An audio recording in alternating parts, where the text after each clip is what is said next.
বর্তমানে ভারত ও পাকিস্তানের রাজনৈতিক ও সামরিক প্রতিদ্বন্দ্বিতার মঞ্চ হিসেবে গুরুত্বপূর্ণ ভূমিকা রাখছে আফগানিস্তান পাকিস্তানের সীমান্ত সংঘর্ষের মধ্যেই গত সপ্তাহে দিল্লি ও ইসলামাবাদে বিস্ফোরণে হতাহতের ঘটনা ঘটল।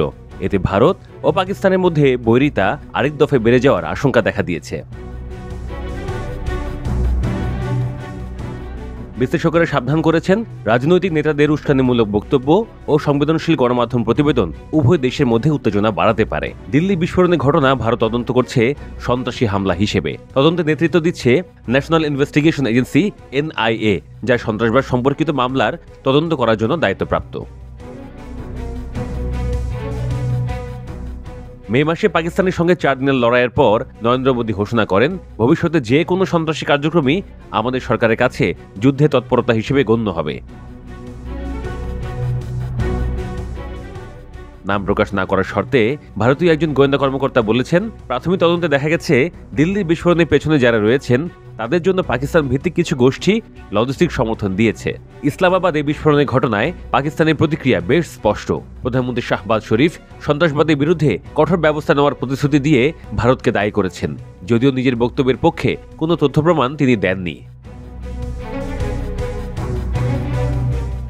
পাকিস্তানের বিরুদ্ধে সশস্ত্র গোষ্ঠীগুলোকে ভারত সমর্থন দিচ্ছে।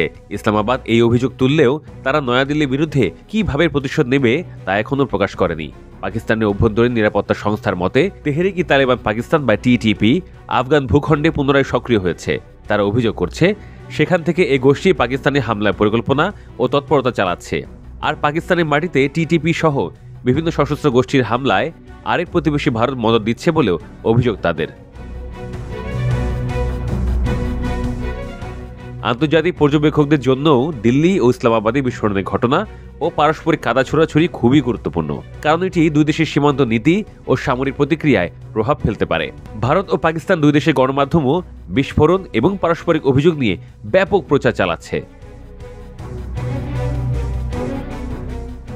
ভারতীয় গণমাধ্যম সন্ত্রাসী হামলার প্রভাব, নিরাপত্তা ব্যবস্থার কার্যকারিতা ও রাষ্ট্রীয় প্রতিক্রিয়া বিশ্লেষণ করছে। পাকিস্তানের গণমাধ্যম সরকারি বিবৃতি, বিরোধী দলের প্রতিক্রিয়া ও সন্ত্রাসীদের দায় তুলে ধরছে। বিশেষজ্ঞদের মত, এখন গণমাধ্যমগুলো জনমত গঠনে গুরুত্বপূর্ণ ভূমিকা পালন ও রাজনৈতিক সিদ্ধান্তকে প্রভাবিত করতে পারে। সেটা যে কোনো দিক দিয়েই হতে পারে, নেতিবাচক কিংবা ইতিবাচক। অর্থাৎ গণমাধ্যমগুলো জনমত গঠনের মাধ্যমে ভারত পাকিস্তান উত্তেজনাকে সংঘর্ষের রূপ দিতে পারে, অথবা এই জনমতই উত্তেজনার আগুনে জল ঢালতে পারে। বিশ্লেষকদের পরামর্শ, পারস্পরিক উত্তেজনা প্রশমনে কূটনৈতিক সংলাপও উভয় দেশের জন্য গুরুত্বপূর্ণ।